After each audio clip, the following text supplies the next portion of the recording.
Good morning, dear students. Today we are going to study the third chapter of our English literature book, Dusk, written by H. Munro, that is Saki. So, Saki was the pen name of H. Munro, as I have explained you in my introductory video. What is a pen name? A pen name is a name under which a writer publishes his writing. So, Saki was the name chosen by H. Munro. The full name of H. Munro was Hector Hugh Munro. Now let's move on to the chapter Dusk. In the chapter Dusk, there are three main characters: Norman Godsby, Old Man, and Young Man. So, among these three characters, Norman Godsby is the main protagonist of the chapter. The entire story revolves around Norman Godsby. Now, let's move on to the chapter Dusk. Norman Godsby sat on a bench in the park with his back or to a strip of bush planted sward fenced by the park railings and the row fronting him across a wide stretch of carriage drive. Hyde Park Corner, with its rattle and hoot of traffic, lay immediately to his right. It was some 30 minutes past 6 on early March evening, and dusk had fallen heavily over the scene. Dusk mitigated by same faint moonlights and many street lamps. Okay, so Norman Godsby, it is in the time of the dusk. What is the dusk time? Dusk time is when it is evening time, but it is just about to get dark. Okay, that time is called as dusk time. So Norman Godsby went to a park. Every day he used to go into that park, and he was sitting on the bench. He was sitting on a bench in a park, and the behind the bench there was a bush. There was a fencing around the park railing, and a row fronting him across a wide stretch of carriage drive. And in front of him there was a big road. Road was over there, and in that road there was the carriages were driving over the road. Okay, Hyde Park Corner, with its rattle and hoot of traffic, lay immediately to his right. Okay, to what did he have to his right? To his right he had Hyde Park Corner. Okay. It was some 30 minutes past 6 on early March evening, and dusk had fallen heavily over the scene. Okay, it was around 6:30 in the evening of March, and it was a very dusky time. It was a dusk time, and it was about to get dark. Dust mitigated by some faint moonlights and heavy many street lamps. Like, it is that time of the evening when it is about to get dark, and we all naturally see that all the street lights are lit up, and all the street lights are lit up, and the moon is also about to starts coming into its original form, and all those things. Okay, so when it is just about to get dark, there was a wide emptiness over the road and sidewalks, and yet there were many unconsidered figures. Okay, among the roads and the park, there was a wide emptiness. Wide emptiness means there were only few people standing on the to be seen on the not standing to be seen around the park, but still there were few people whose figures we were able to the Norman Godsby was able to see, but he was not able to look into their faces as it was getting dark. Moving silently through the half light or dotted unobtrusively on bench and chairs, scarcely to be distinguished from the shadowed gloom in which they sat. Okay, so the other people who were taking a walk during this dusk time, they were moving here and there unobtrusively. Unobtrusively means without taking anyone's attention. Why he's saying like this? Because when a person does a walk takes walk during the morning, we are able to look at his face. So we are always able to with that person who is walking during the morning time, when it is bright and sunny, so that person attracts attention. But whenever we see a person walking during the evening time, we are not able to look at that person's face, and also we are very much less attracted towards that person. So the person who walk during the evening time, it was told that only they attracted a very little attention. Okay, and they sat around quietly in their benches. The scene pleased Godsby and harmonized with his present mood. Thus to his mind was the hour of the defeated. So the scene of people sitting quietly amongst themselves, being gloomy means sad, and sitting amongst themselves and not talking, and we were not attracting anyone's attention, was this scene very much pleased Godsby. And according to Godsby, dusk, according to him, was the hour of the defeated. Here, Gatsby had the thinking that in the daytime, in the morning time, in the when it is bright and sunny, all those people come out of their houses who have accomplished something in their life, who have reached to a certain point and are successful in their life. But according to Gatsby, the dusk time was the time of those people who are defeated in their life and who are not able to achieve something in their life. Okay, the wanderers in the dusk did not choose to have strange look fastened on them, therefore they came. Okay, so the people who walk during the dusk, according to Godsby, they don't attract anyone's attention, and so they are not afraid to face the world, as no one will judge them about as per their achievements. So these people, those who are defeated, they walk during the dusk time. Therefore they came out in bad fashion, taking the pleasure sadly in a pleasure ground that had emptied of its rightful occupant. Beyond the sheltering screen of bushes and paling calm of realm of brilliant lights and noisy rushing traffic. Okay.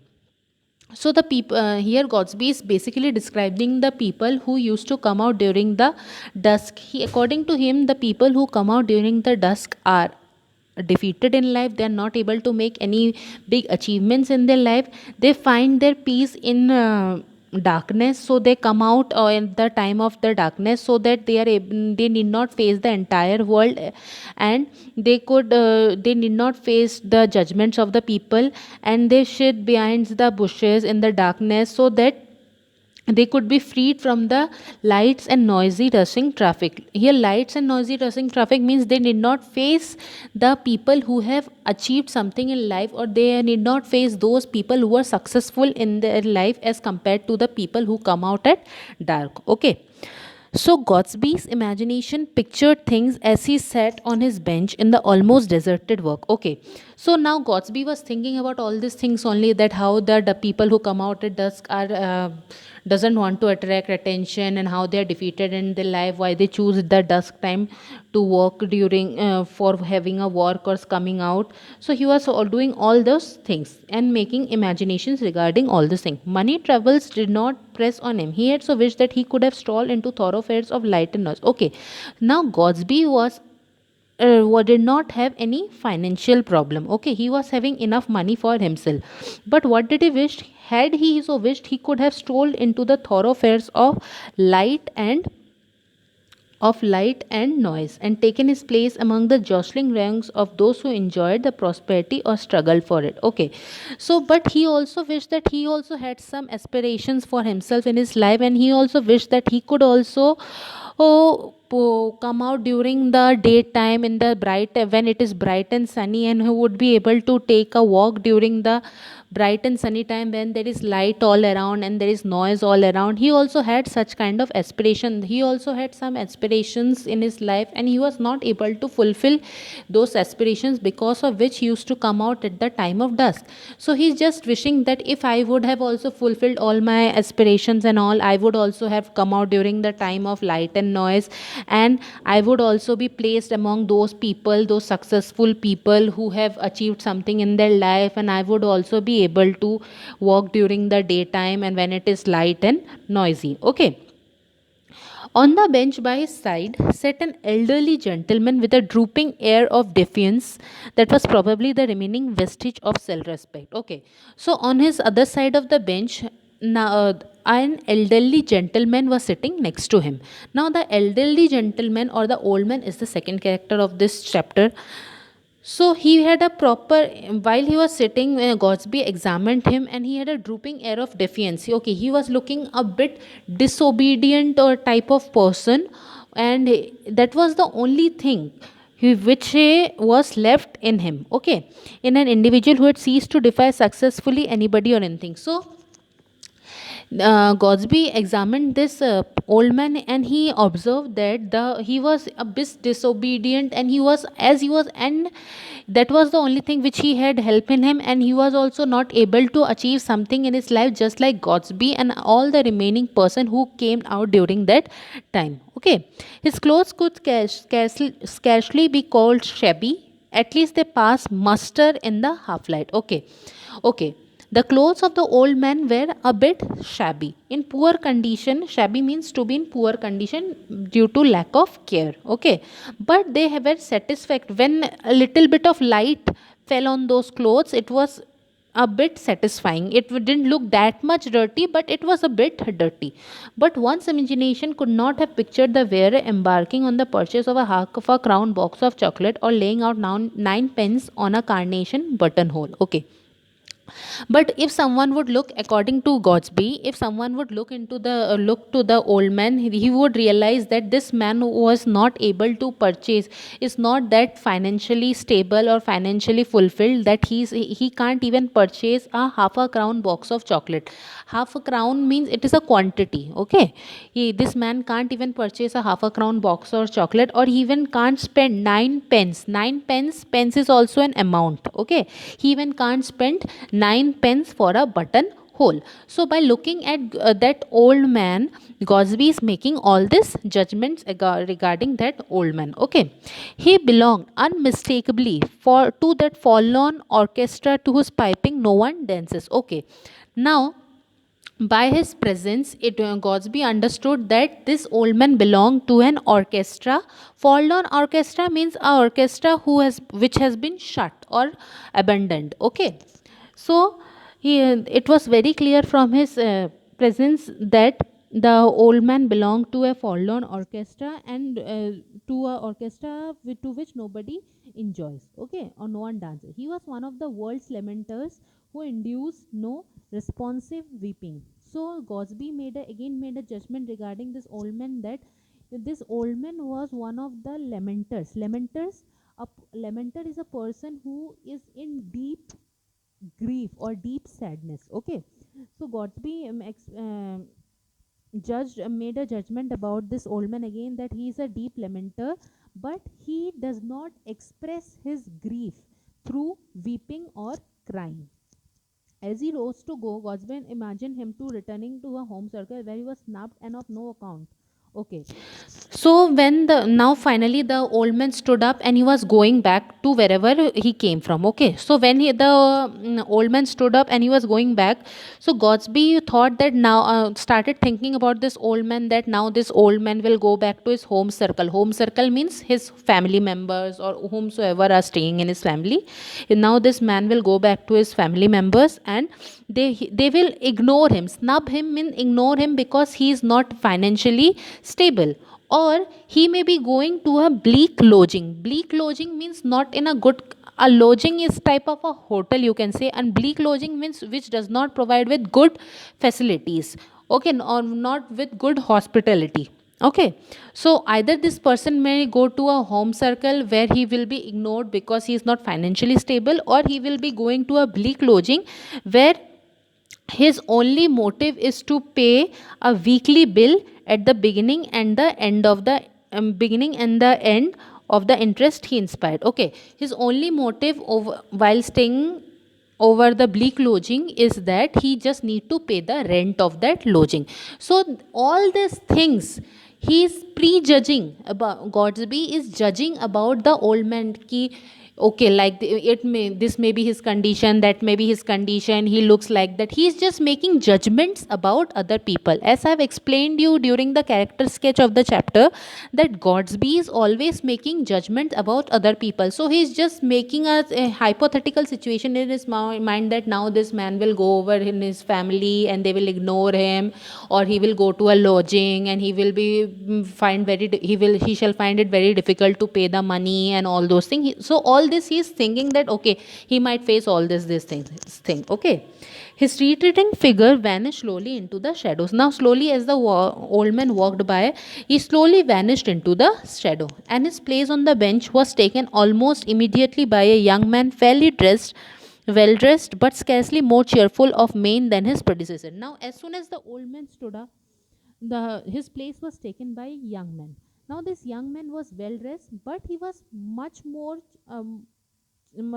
scarcely more cheerful of mind than his predecessor. Mind, what is it means that the young mind means manner. Okay, so This young man was very well dressed, but he was very much cheerful. Overly, you can say he was very much overly cheerful as compared to another people. Okay, Godsby, he find his over cheerfulness a bit awkward. According to Godsby, the over cheerfulness of this predecessor made him feel a bit awkward about that young man. As if to emphasize the fact that he word went badly with him, the newcomer unburdened himself of an angry and very audible expletive as he flung himself into the sea. Okay.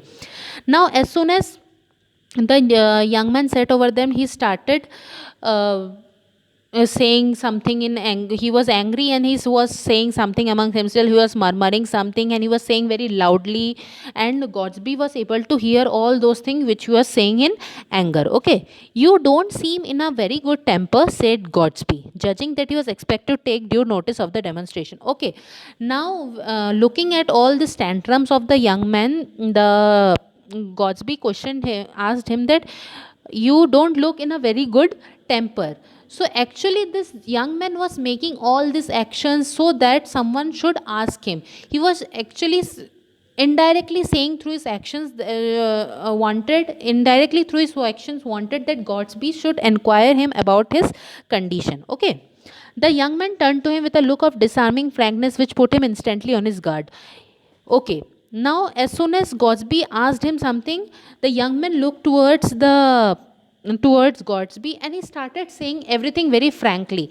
And as soon as the old young man started saying everything so frankly, so Godsby was very suspicious about this young man, that all of a sudden how an unknown person, how a stranger can say such thing, everything so frankly. You wouldn't be in a good temper if you were in the fix I'm in, he said. I have done the silliest thing I have ever done in my life.